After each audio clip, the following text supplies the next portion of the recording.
ಸೂತ್ರ 43 ಕಾಯಾಕಾಶಯೋ ಸಂಬಂಧೆ ಸಂಯೋಗೇ ಲಘು ತೂಲ ಸಮಾಪತ್ತೇಶ್ಚಾಕಾಶಾಗಮನಂ. ಪದಗಳ ವಿಭಾಗ. ಕಾಯ ಆಕಾಶ, ಸಂಬಂಧೆ ಸಂಯೋಗಿ, ಲಘುತೂಲ, ಸಮಾಪತ್ತೆ, ಆಕಾಶಾಗಮನಂ. ಕಾಯ ಎಂದರೆ ಭೌತಿಕವಾದಂತಹ ದೇಹ, ಪಂಚಕೋಶಗಳಿಂದ ಕೂಡಿದಂತಹ ಶರೀರ. ಆಕಾಶ ಎಂದರೆ ಅವಕಾಶ, ಪಂಚಭೂತಗಳಲ್ಲಿ ಅತಿ ಸೂಕ್ಷ್ಮವಾದಂತಹ, ಬರಿಗಣ್ಣಿಗೆ ಬರಿದಾಗಿ ಕಾಣುವಂತಹ ಮೌಲ್ಯ. ಸಂಬಂಧ ಅಂದರೆ ಔಚಿತ್ಯ. ಸಂಯೋಗಿ ಎಂದರೆ ಸಂಯಮ ವಿದ್ಯೆಯಿಂದ ಅವಗಾಹನ ಮಾಡಿಕೊಳ್ಳುವುದು. ಲಘುತೂಲ ಎಂದರೆ ಹತ್ತಿಗಿಂತ ಹಗುರವಾದಂತಹದ್ದು. ಸಮಾಪತ್ತೆ ಅಂದರೆ ಅನ್ಯೋನ್ಯತೆ. ಆಕಾಶಾಗಮನಂ ಅಂದರೆ ಆಕಾಶದಲ್ಲಿ ಸಂಚಾರ ಮಾಡುವಂಥದ್ದು. ಭಾವಾರ್ಥ: ಯೋಗಿ ಶ್ರೇಷ್ಠನು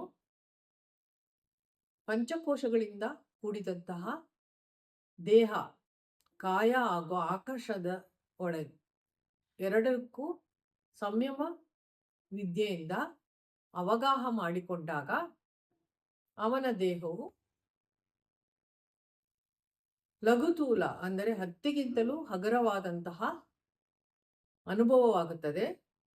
ಆ ಸಾಮರ್ಥ್ಯವು ಯೋಗಿಶ್ರೇಷ್ಠನಿಗೆ ಬರುತ್ತದೆ. ಇದರಿಂದ ಅವನು ಆಕಾಶದಲ್ಲಿ ಸಂಚರಿಸುವಂತಹ ಶಕ್ತಿಯು ಬರುತ್ತದೆ ಹಾಗೂ ಕಾಯದ ಸಂಬಂಧಪಟ್ಟಂತ ಪಂಚಕೋಶಗಳ ಬಗ್ಗೆಯೂ ಅವನಿಗೆ ವಶ ಮಾಡಿಕೊಳ್ಳುವಂತಹ ಸಾಮರ್ಥ್ಯವೂ ಕೂಡ ಬರುತ್ತದೆ ಎಂದು ಈ ಸೂತ್ರದಲ್ಲಿ ಹೇಳಲಾಗಿದೆ. ಸೂತ್ರ 44 ಬಹಿರಕಲ್ಪಿತ ವೃತ್ತಿರ್ಮಹಾವಿದೇಹ ತತಃ ಪ್ರಕಾಶಾವರಣ ಕ್ಷಯ. ಪದಗಳ ವಿಭಾಗ. ಬಹಿಃ ಅಕಲ್ಪಿತ ವೃತ್ತಿ ಮಹಾವಿದೇಹ ತತಃ ಪ್ರಕಾಶ ಆವರಣ ಕ್ಷಯ. ಪದಗಳ ಅರ್ಥ. ಬಹಿಃ ಎಂದರೆ ಹೊರಗಡೆ, ಅಕಲ್ಪಿತ ಅಂದರೆ ಊಹಿಸಲು ಸಾಧ್ಯವಾಗದಂತಹ, ವೃತ್ತಿ ಎಂದರೆ ಪ್ರಯತ್ನ, ಮಹಾವಿದೇಹ ಅಂದರೆ ವೃಷ್ಟಿ ಹಾಗೂ ಸಮಷ್ಟಿ ಎರಡರಲ್ಲೂ ಸಮನಾಗಿ ಕಾಯರಹಿತವಾದ ಒಂದು ಆತ್ಮಪ್ರಜ್ಞೆ. ತತಃ ಆನಂತರ, ಪ್ರಕಾಶ ಎಂದರೆ ಬೆಳಕು, ಪ್ರಜ್ಞೆ, ಆವರಣ ಎಂದರೆ ಮುಸುಕು, ಕ್ಷಯ ಅಂದರೆ ಇಲ್ಲದಂತಾಗುವುದು.